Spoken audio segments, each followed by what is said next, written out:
Hello, ladies and gentlemen, and welcome to another episode of the Gut Wrench Podcast. My name is Mocha, and I will be your host this evening. Let's face it, I'm your host every evening. So, to start the show, the first thing that I would like to do is get something off of my chest that's been bugging me since I've been reading some tweets. And one of the tweets, I don't have it right in front of me because right now my phone decided that it was a good idea to update to iOS 15.108.67912 like 30 seconds before I started recording. And it's already 9 o'clock, so I wasn't going to wait another 30 minutes to start the show, and then that would put me at going to bed like 11, and I gotta wake up like 6 o'clock in the morning. But my personal problems aren't yours, and I'm sorry for that. For, plugging them into somewhere most of you or some of you might go just to feel like you're getting away from reality. That's what some people use media for. But nonetheless, what I mean to say is these tweets that I've been seeing about people, about things, about stuff has really been bugging me. So if people really think that CM Punk, for whatever reason, has it in his mind that,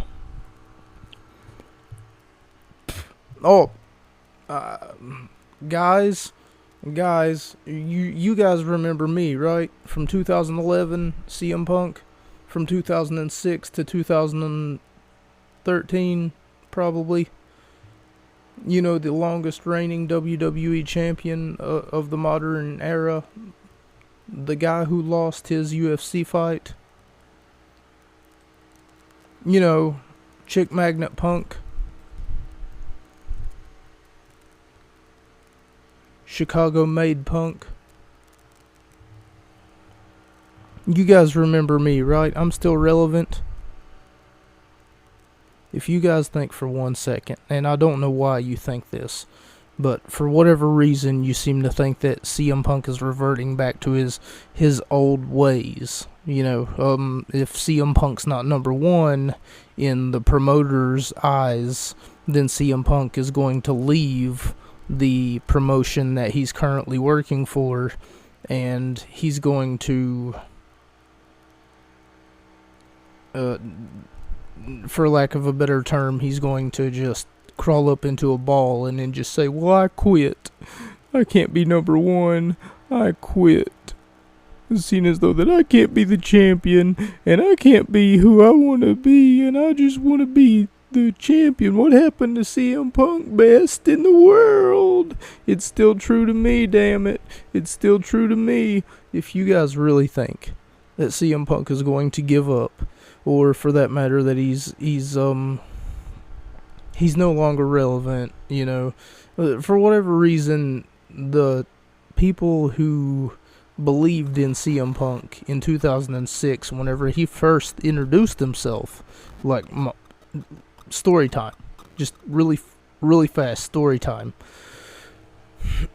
I talk about this on the book that I'm writing, and don't worry, I'm writing a book. And I know I keep saying that.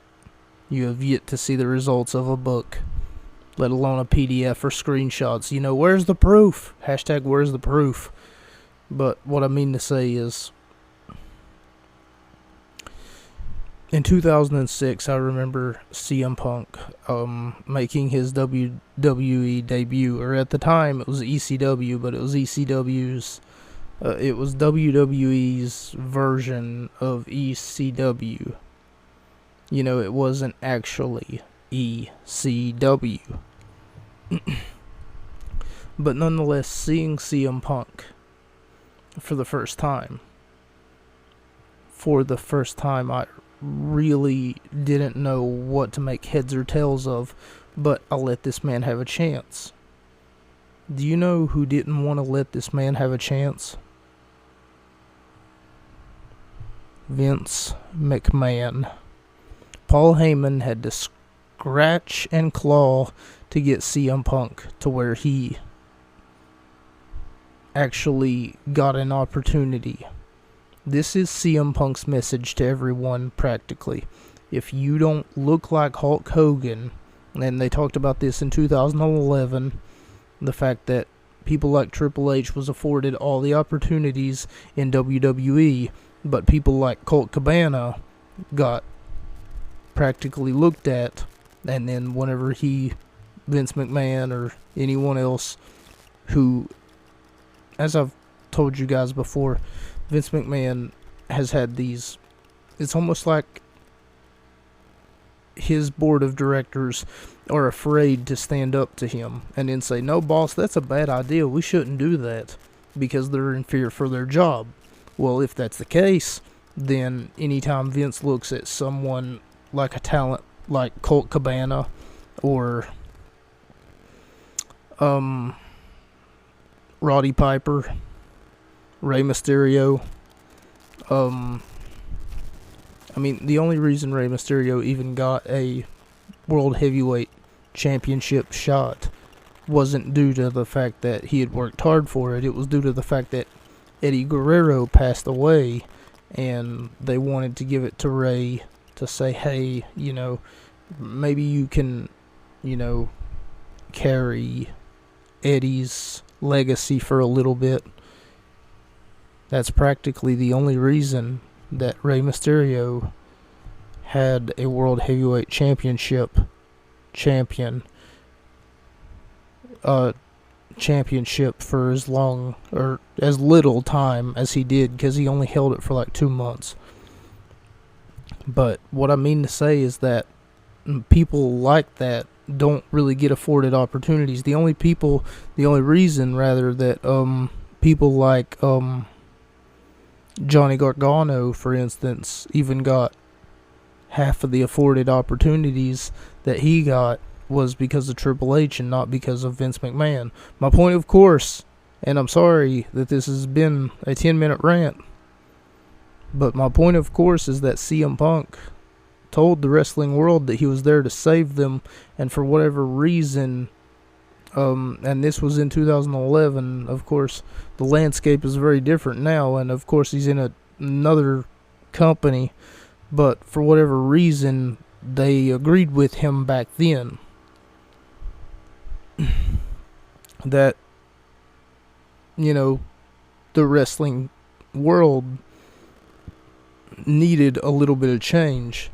And unlike what Triple H said that night, whenever he said that the only change that CM Punk wanted was for CM Punk to be at the top of the mountain, and that was all that CM Punk wanted, that wasn't really all that CM Punk wanted.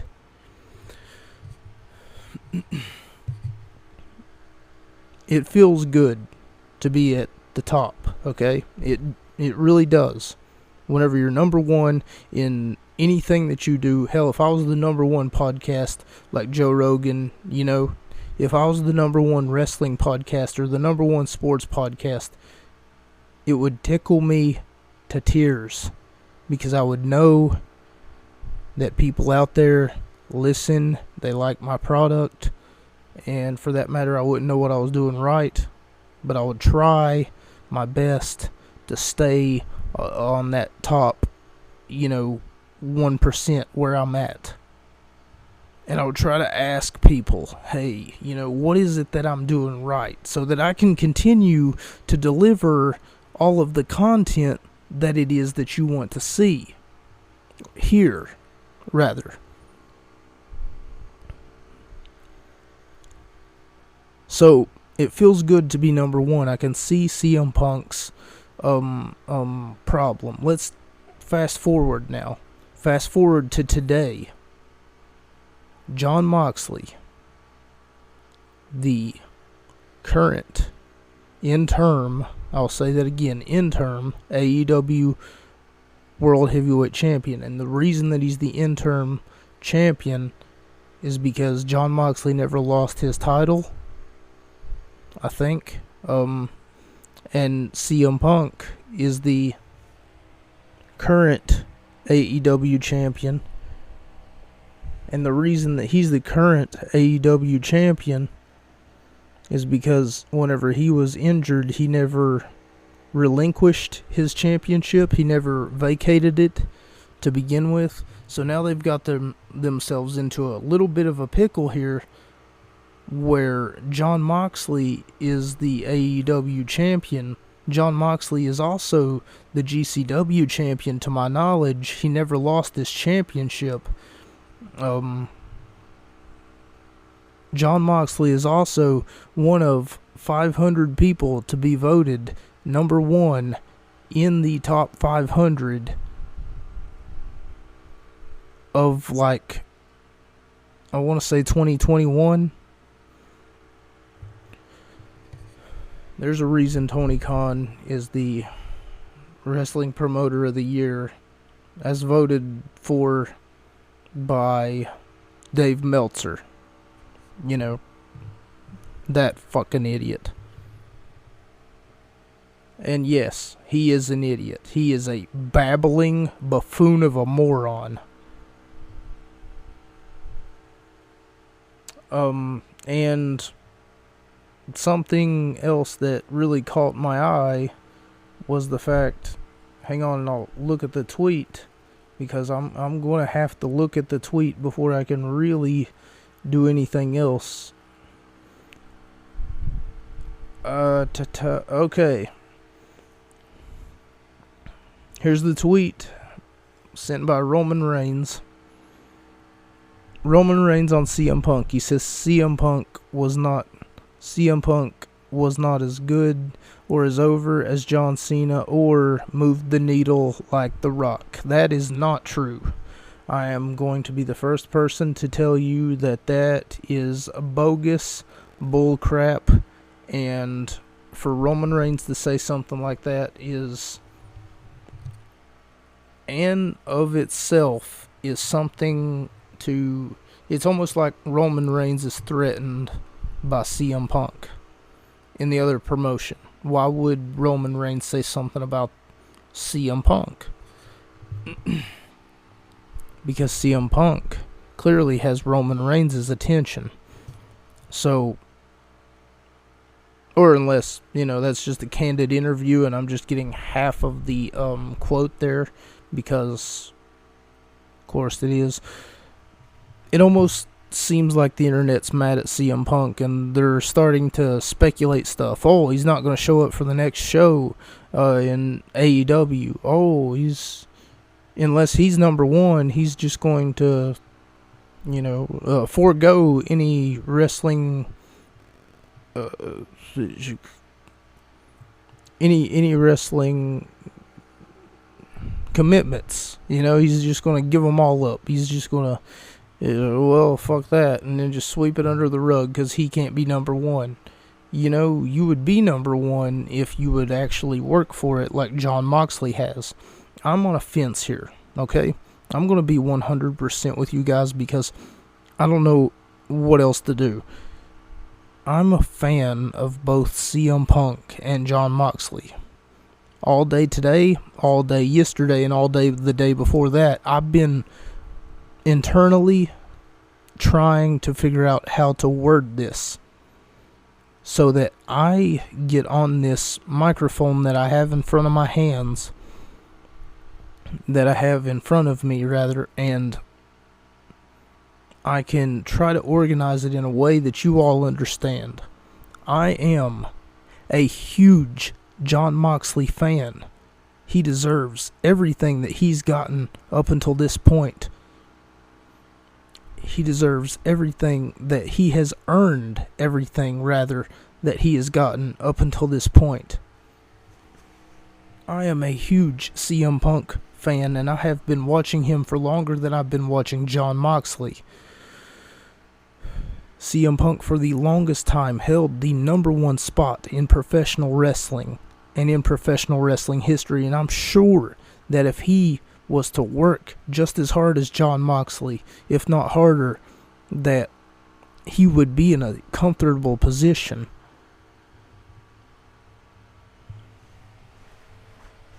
I know I'm talking about AEW. AEW this, AEW that, AEW. All Elite Wrestling is on my mind. And do you know why? It's because they know what wrestling fans want. This is a dream match that people have been waiting for a very long time.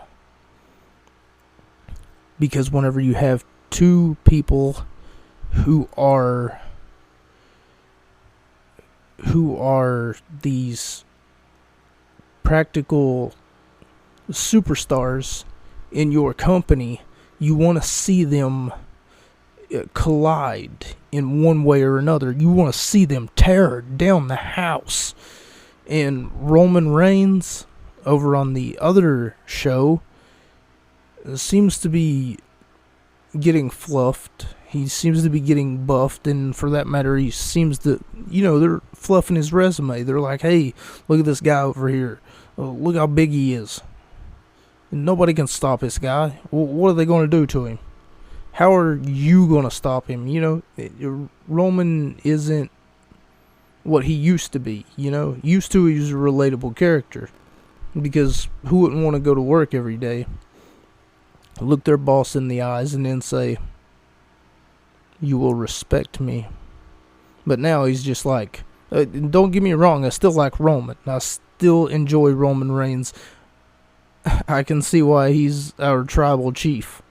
No, I don't 100% understand what that means, but I can get what I'm smoking what he's selling. Let's just put it that way. He puts his finger up into the air and then he says, we are the ones, or he is the one. And then after that, they even revamped his entrance music. It seems like everything's going well for Roman Reigns, and God, I'm starting to lose my voice already. But it's okay. It's fine. I'll lose my voice. I don't give a fig Newton to lose my voice. This week, we looked at something that you, the fans, voted for, believe it or not. Because I took the literal interpretation of Taboo Tuesday 2005, last week's episode, and I plugged it in my Twitter account as a I don't want to say aneurysm, because aneurysm's not the right word. I know what I want to say. As a formula. I plugged it in as a formula. So, with that being said, the formula was for all of you to vote. And you were supposed to vote on what out of 4 possibilities that you wanted to see happen. And had that been the case, you, the fans, voted for one of 4 choices that I had. Backlash 2006. And no, I did not influence anyone's decision. I simply told them to vote. I told them that I didn't care what they voted for. So, my influence was that of no influence. But had I would have known what Backlash 2006 consisted of, I honestly think that I would have tried to sway their decision to pick something else. A lot of these matches, a lot of these wrestling matches, they sucked ass. An underwhelming intro to the show. 2 matches on the whole card the WWE Championship, and Vince McMahon versus Shawn Michaels are the only two of the, like, you'll see the open to the Backlash screen effects or whatever, and then you'll see, oh, tonight he faces off against two opponents. And the championship match wasn't even that good, and at times it was inconsistent, but we'll talk about that whenever we get to it.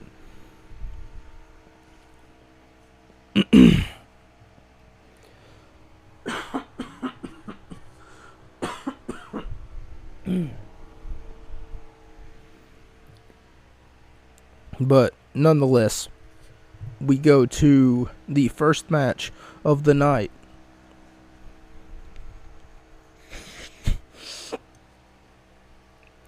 Which is Chris Masters versus Carlito. And I give it 3 out of 5 stars. It was honestly a halfway decent opener. It was a halfway decent match to really put the fork in their rivalry as to where it stands. And something I didn't know, Carlito's father, Carlos Colon, is the King of the Caribbean in WWE. So, Carlito was a second-generation superstar, and I didn't know that. The crowd cheers for everything Carlito does, despite him being the heel, because he wins dirty. But the crowd still cheers for practically everything that he does.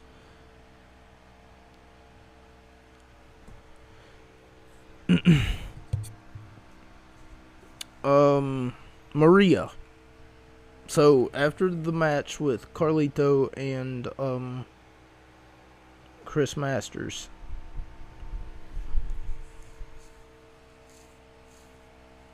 the whole Jon Moxley thing, it's still getting to me. Or the whole CM Punk thing, rather. It's still getting to me. Like, Jon Moxley's not doing anything wrong, you know. And it shows that Moxley has a passion for wrestling, not just for Maria. Makes a mistake here. I went ahead and wrote it down that she said Masters victory over Carlito. And then I'm like, Maria? I put down on my notes here, what match did you watch exactly? You know, like, because Carlito beat Chris Masters. Lita comes in, and then she says, I've kept my mouth shut for long enough. And Maria, she gets the line of the night right here. She says, really? From what I've heard, you like to keep your mouth pretty open. Talking to Lita, Edge's girlfriend. And the crowd, there's just this gasp from the crowd whenever Maria says, from what I hear, you like to keep your mouth pretty wide open. Like, damn, Maria, you're a savage. She's on X game levels. Whatever. The next match on the card is Umaga versus Ric Flair. And it was sort of a one-sided beatdown. Ric Flair got some, offense, but he didn't get much. And he's really made to look weak here. And to make a wrestling legend look really weak by this big guy who they're practically making out to be this monster heel.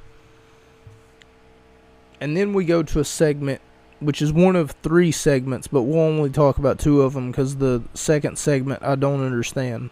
So the first and the third segment is the only ones that we'll talk about.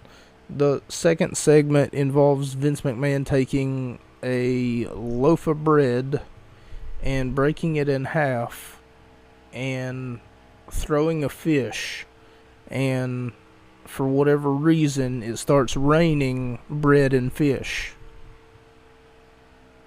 And he claims that he's doing these miracles out of the Bible because... Oh, no, Umaga versus Ric Flair, I gave it 2 out of 5 stars. I don't know if I said that already. Holy crap. Anyway, the second...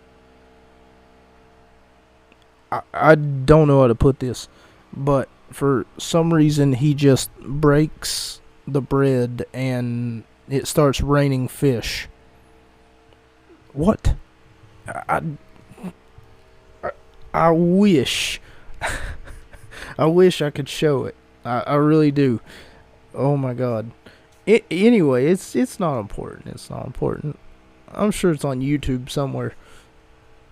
And if it's not, then it should be.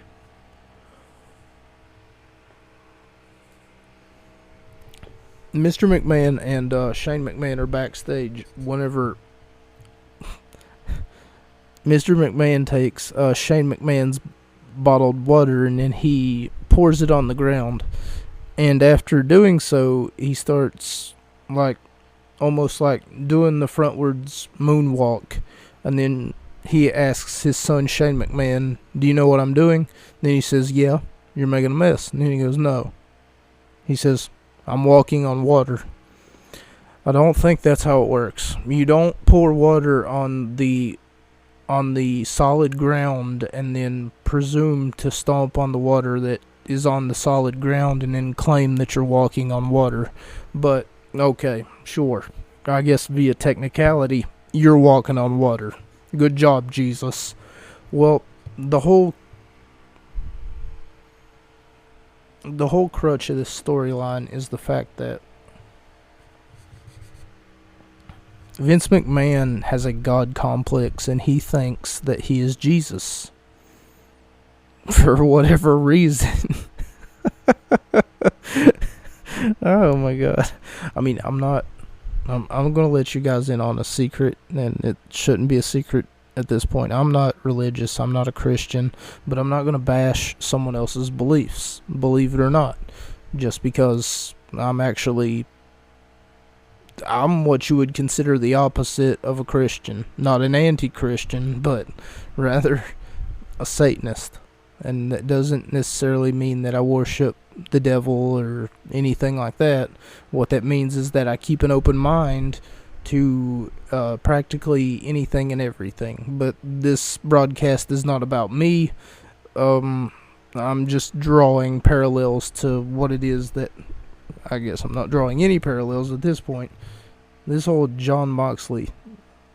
It's not John Moxley. It's not that anybody has a... It's everyone on Twitter who has a problem with CM Punk. And I don't know why. He's the same guy that he was before. John Moxley did make a good point whenever he said, the only reason that you're here, Punk, is because you ran out of money. He's practically just saying that CM Punk doesn't have the passion that he used to have for professional wrestling.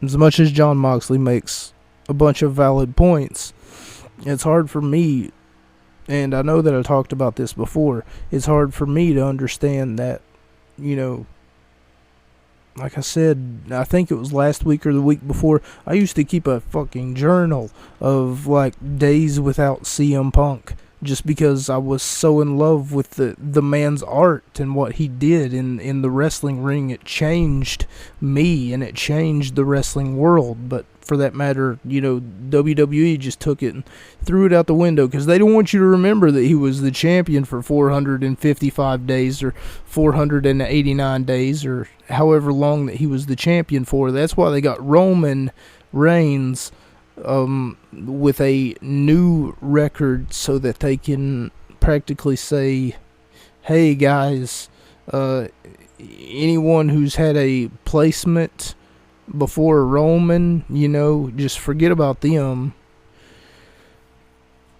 he's held the, like, for instance, the other day they tweeted something that said he's held the title longer than Hulk Hogan, which Hulk Hogan had the title for around 700 days. Whenever Hulk Hogan's first title reign, he had the championship for around 650 or 725 days. CM Punk, in comparison, only held it for like 490 days.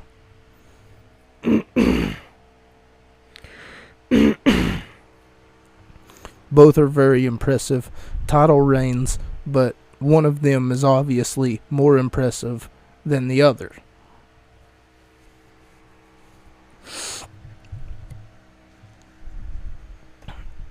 Nonetheless, we go to...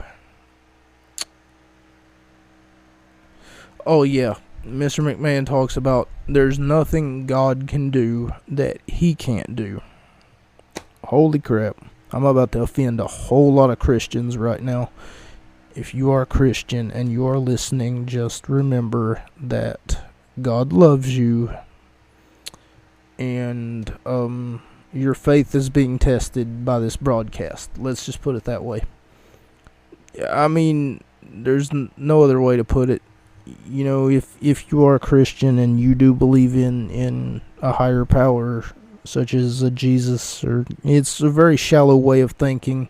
At least that's what I think, you know. Because anything that happens in your life, you're just going to say, oh, God is testing me, and I have to pass this test. No, you don't. You have the free will to do whatever it is that you so please. You can stop the bleeding at any point. We get a women's championship match, WrestleMania 22 rematch, as champion Mickie James versus Trish Stratus. Now keep in mind this happened 30 days earlier, and this is just Trish Stratus's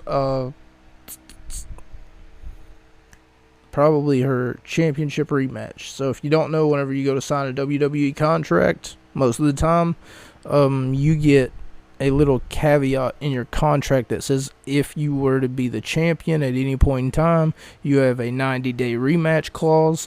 I know that because I've looked at their template contracts. There are template contracts that you can look at online, and I've looked at them, I've read a few of them, and then I've been like, well, that's very interesting that they would put that in there, that you have a 90-day rematch clause for any of the 90 days that you choose to use it.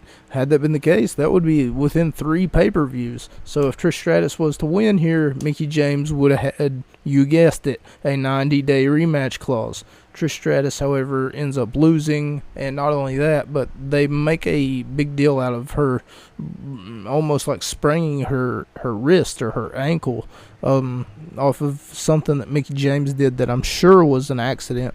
But every time that Mickie James sees it, later on in the broadcast, whenever they show like recap, or for that matter replay, or even the next night on Monday Night Raw, I went back and had the luxury of watching a little bit of the Monday Night Raw broadcast afterwards, and whenever she would see it, she would chuckle, or she would do this thing wherever she would put her almost like make a frowny face and wipe an imaginary tear away from her eye. But she's just being a little bit, condescending, perhaps. Nonetheless, it's a women's championship match, and it's a WrestleMania 22 rematch. Mickie James, champion, faces off against Trish Stratus, the challenger, and I give it 2 out of 5 stars. 2.5, rather, out of 5 stars.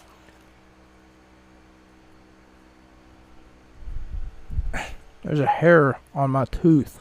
Not on my tooth. Holy crap. It's on my tongue.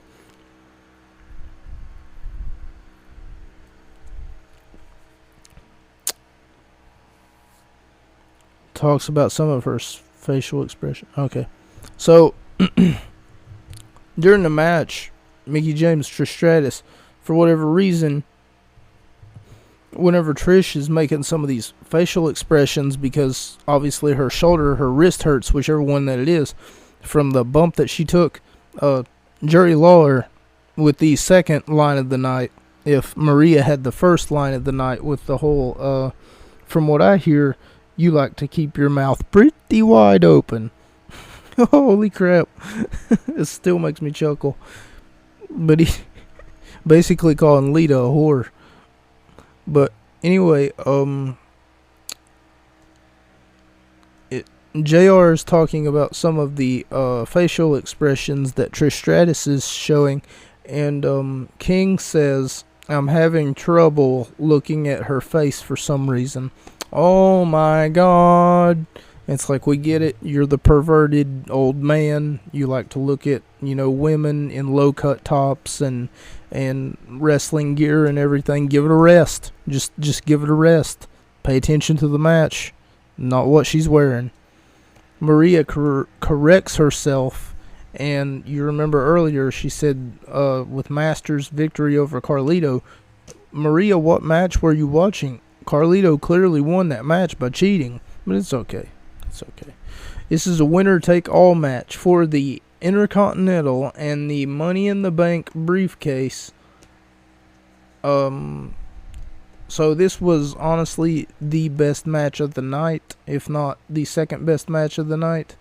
Arguably the best match of the night, rather.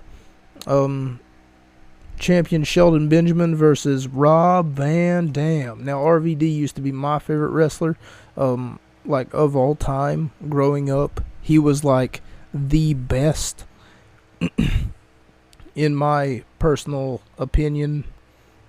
Usually I don't go online and express my opinion because then I get hate for it. So, growing up, though, Rob Van Dam was... And he was a Paul Heyman guy. What do you know? Like I said earlier in the program, Paul Heyman helped CM Punk to get his start. Paul Heyman also helped RVD to get his start. Because, lo and behold, Vince McMahon didn't want to hire RVD for whatever reason. Gee, I wonder if it's because he looks like he's around 5'6", 5'8", and he doesn't look like this build, brick shit house or shit brick house that looks like he's been working out for 600 plus years in a fucking dungeon somewhere. And he doesn't have stories to tell him like, whenever I was working out, they taught me to work on my strength. It just makes me mad that the landscape of professional wrestling is somewhat tarnished. Where people like, I don't know if you've ever seen him or not, but Ric Flair, whenever he was younger, didn't exactly have the physique of a professional wrestler, but they would put him in a cage against someone 4 times his size with Dusty Rhodes, and somehow, some way, Ric Flair could still put on a great performance against someone the size of Dusty Rhodes. But Vince McMahon never really got the concept of it's not about the size of the dog, it's about the size of the fight in the dog. JR makes a Joe... Now, I'm forgetting this man's name already, but I remember watching this yesterday, and he talks about Joe Stecker, I think it is, a reference to Lawler. He said he's a wrestler, and then Lawler says that he's never heard of him, despite the fact that Jim Ross says you must have wrestled him at some point. They talk about... Okay, so you remember 2 weeks ago? Hang on, let me try to find it. No, I know. Shut up. Everybody just shut up. So, around 2 weeks ago, there was a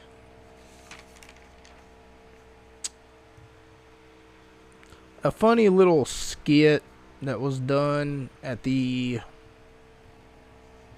expense of Jim Ross, where they pulled so much stuff out of his ass.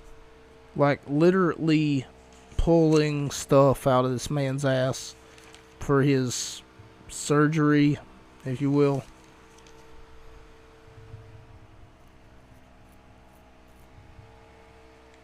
Here it is. I found it.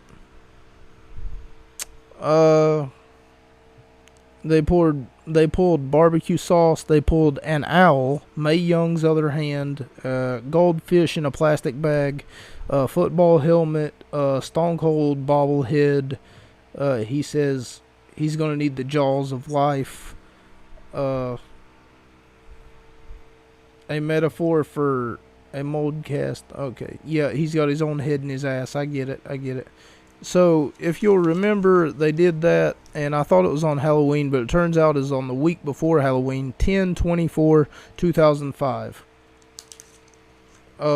Episode of Monday Night Raw, where they pulled all of that stuff out of Jim Ross's ass, due to the fact that, they were making a funny, and it wasn't. I'm going to be 100 with you guys again, just like I said earlier. I mean, I never lie to you guys, right? It wasn't that funny. I mean, I don't know anyone who would actually find that segment to be even the slightest bit of humorous. It lacked in taste. Anyway, that's neither here nor there. Shelton Benjamin versus Rob Van Dam was a fantastic match. They just mentioned it the one time. They mentioned the fact that for some reason Lawler brought it up, and I swear, you people, you the audience of 2005 is what I'm calling you right now. But you people are the ones who voted for this, okay? Yeah, I gave you 4 choices. One of them was even from AEW, so there was no possible chance in hell that I would have known that they would have actually called back to one of the prior episodes that I'd made. And keep in mind, this was an episode from 2006, and that last episode was last year. This was from April 30th, 2006, and that was from 10/24, so October 24th of 2005. So they could have talked about anything else, though. But it feels good to be noticed, to be recognized, and for that matter,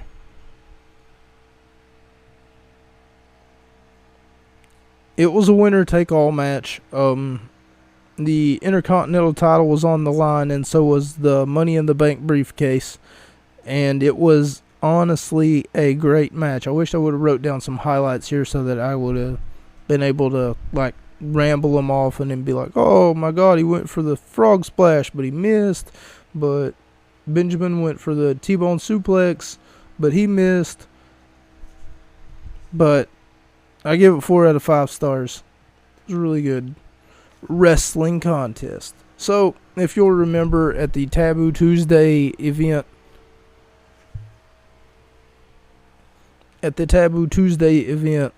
talked about the tag team champions, Lance Cade and Trevor Murdoch. They never really had a team name. Usually teams have a team name. They just went by Cade and Murdoch. But the former tag team partners apparently imploded, and Kane plays a paranoid schizophrenic who is obsessed with the date May 19th. So you never say the word May 19th in front of him, because otherwise he's coming to get you, And this played out like a terrible horror story. And honestly, it was a terrible horror story, because if you'll remember, May 19th was like the release date, if you will, of his movie. because he had a movie coming out at the time called See No Evil, and I didn't get it until now, but he literally takes his thumb like a week before the pay-per-view and he jabs it into the Big Show's eye. And whenever he does, he sort of makes the Big Show's eye bleed like a lot. And whenever I was a kid, I must have been stupid because I never really got the whole reference, the whole... Oh yeah, and we've got one more Mr. McMahon miracle coming up. He just walked on water earlier. Just listen, he's going to do something even more despicable.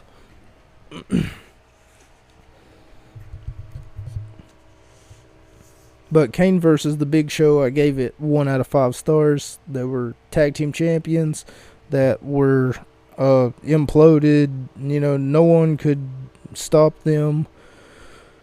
And he's obsessed over this date, May 19th.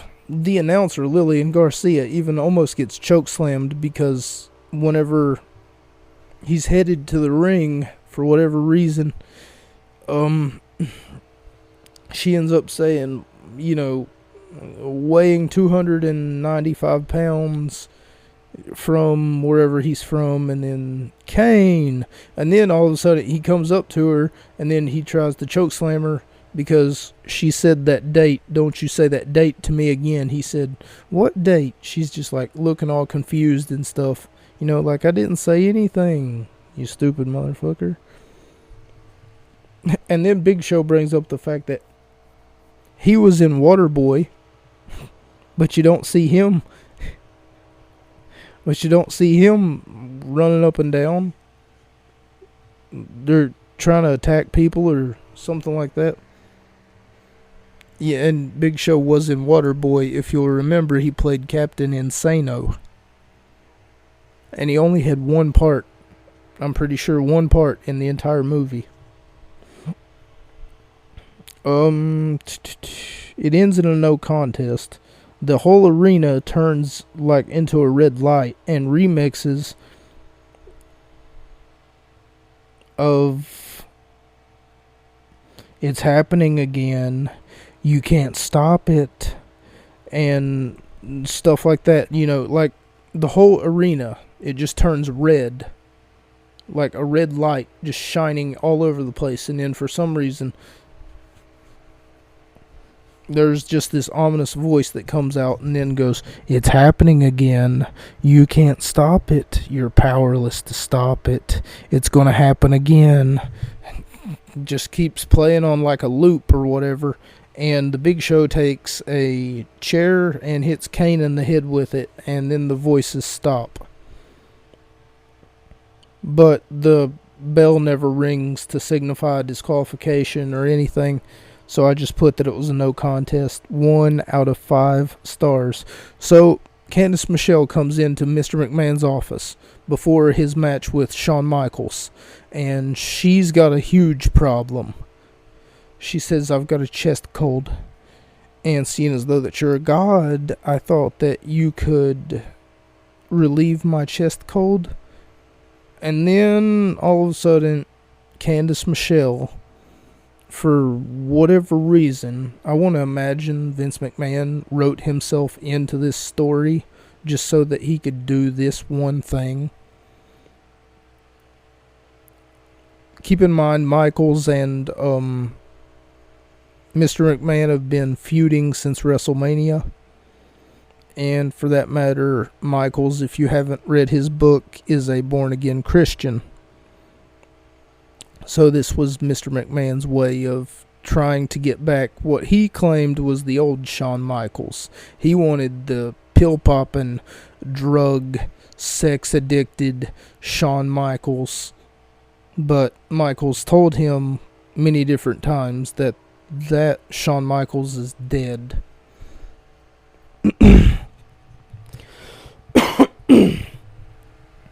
Good for Shawn Michaels on finding happiness in the world that he lives in.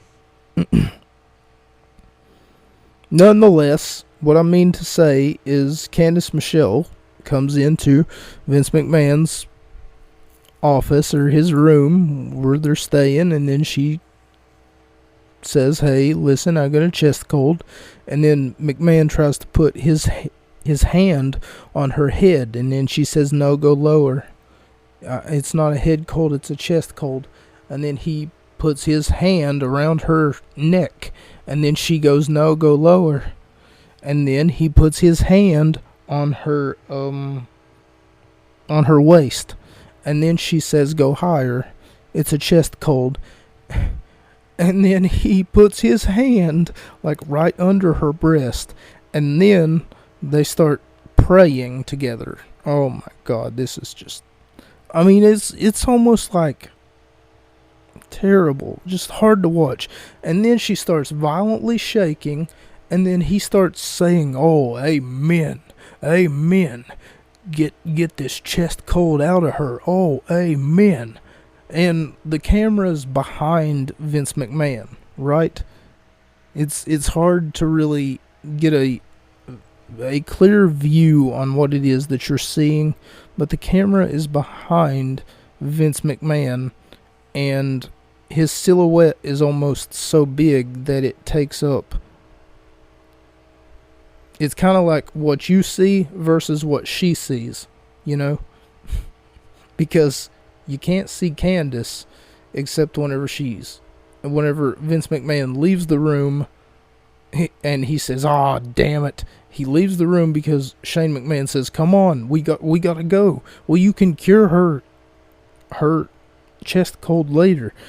Whenever he leaves the room, the camera doesn't leave, but the cameraman sits there and watches as Candace Michelle is violently shaking on the couch, almost like she's been violated, and then she moves from the couch because she's got such bad shakes. She moves from the couch onto the ground, and then she's just quaking. Oh my God. I swear. Like I said, I didn't want to look at this. You people voted for this, okay? It wasn't me. I didn't vote for this. Matter of fact, next week, you're voting again. Get used to it. Mr. McMahon has a God complex. Says he's got a new religion, and it is McMahonism. He is the god of... Talk about Shawn Michaels' book. Yep. So Michaels, in his book entitled Wrestling with Life, he talks about the fact that whenever he found God, he found a new purpose. Because in his book, in case you don't know, he talks about the fact that there was many different times when he would just take a handful of pills and then just pass out on the couch. And he felt as though that he was robbing his wife, and he was robbing himself of a healthy relationship with people around him, because his wife would try to wake him up, and she would just want to know that he was okay as he laid on his couch and, full of drugs and narcotics. And he thought it was a very selfish way for him to live his life. He talked about this in basically the first few, pages of his book, because I only read, the first chapter. And then after that, I couldn't find the book anymore, and I didn't know that ebooks were a thing until they actually were a thing. Nonetheless, I don't know why I'm not trying to ramble about it, but it's just true. So then we get this. There's an overdrawn scene where Vince McMahon calls out God, and he says, "God, you better get your ass down here to this ring right now, because you're going to be Shawn Michaels' tag team partner. So then God, who is represented by a spotlight in the pure darkness, comes to the ring, and he plays it off really well, does Vince McMahon. He's like asking the referee to check him because he wants to know if he's got any weapons on him, during the wrestling match. So old-timey wrestling matches and stuff like that, they would actually pat you down, make sure that you ain't got like a razor on you or brass knuckles in your trunks or anything like that. So I'm guessing that that's what he wanted the referee to do. He's like, how can I pat him down? He's represented by a fucking spotlight. Just forget it. Shawn Michaels and God versus Shane McMahon and Vince McMahon. Halfway through the match, Mr. McMahon gets on the microphone and he says this match is now a no disqualification match. But despite it being a no disqualification match, Vince McMahon still has to tag in his tag team partner. Excuse you? So if it was a no disqualification match, that meant that, Vince and Shane could be in the ring at the same time. And for that matter, Shawn and God could be in the ring at the same time. Shawn in the spotlight, I should say. The only thing that the spotlight could do, if that's the whole gig that they were running with, and it looked like that they were, for the most part, well, the spotlight doesn't show up anymore once Shawn Michaels' music hits. It's essentially just a handicap match, but it's almost like Vince McMahon insists that there is a God in the arena tonight. And he keeps making jokes like, it's going to take an act of God for Shawn Michaels to beat me tonight. And yeah, he's right. Shawn Michaels loses. But it's only because tomfoolery happens. And I didn't give this one a rating. Honestly, I'm going to have a hard time rating that one. It wasn't the least bit entertaining.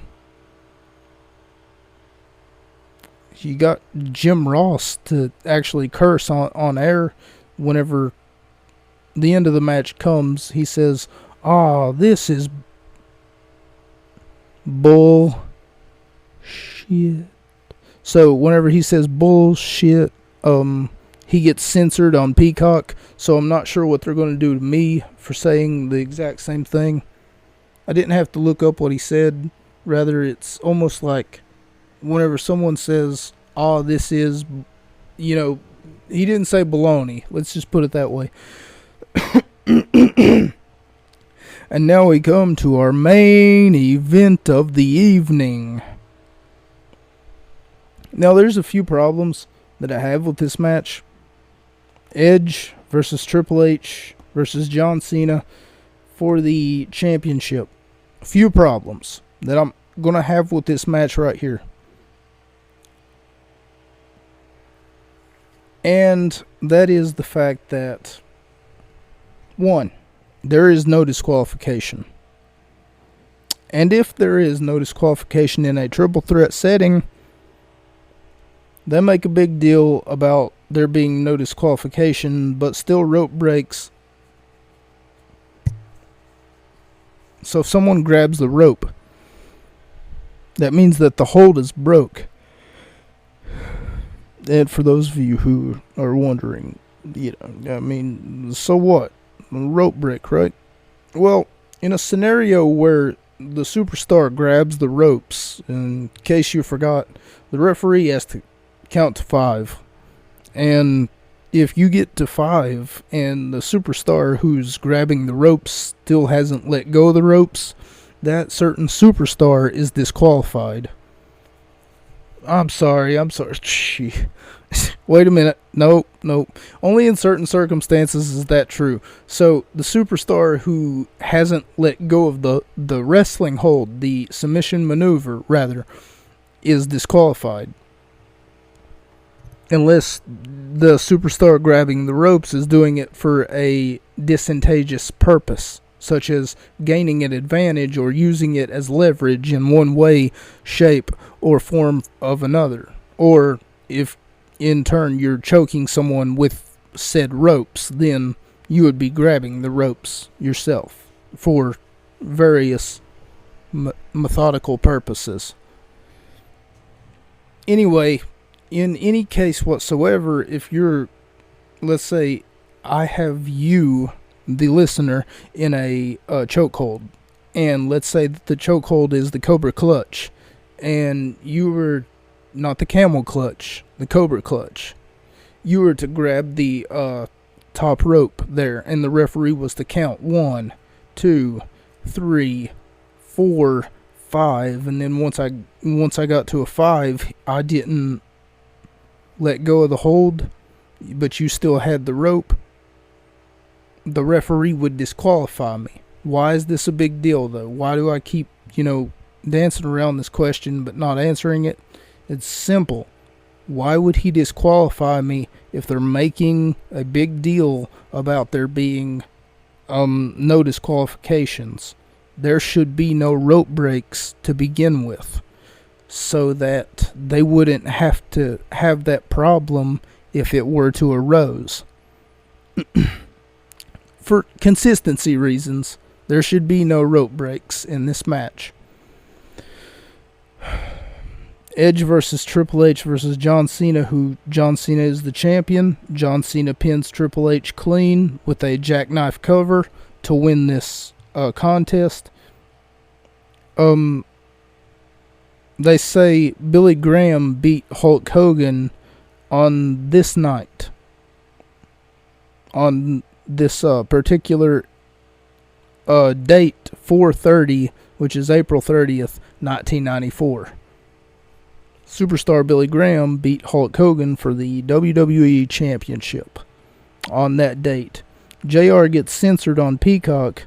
I don't know if I can say what he said without getting into trouble, but I did. I just kind of slowed it down a little bit. No DQ, still needs to tag out an in, ? Also, during this match, there was a ref bump. So, once again, with the inconsistency, you really don't need a ref bump if there's no disqualification to begin with.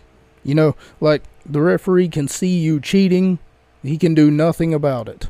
Literally, the rule book is thrown out the window, and there's nothing that they can do about it.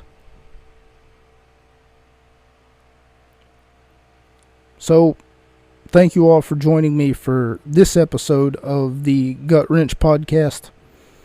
I would love to sit and talk more about the CM Punk, Jon Moxley situation, but I'm going to have to wait to see how it plays out before I can really make any more comments on it, because I'm starting to lose my voice, unfortunately.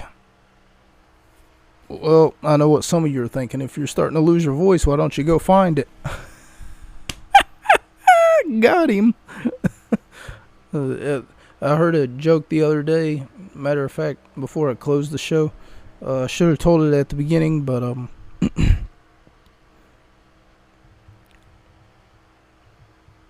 so the joke goes, you better not. Talking to my cat, sorry.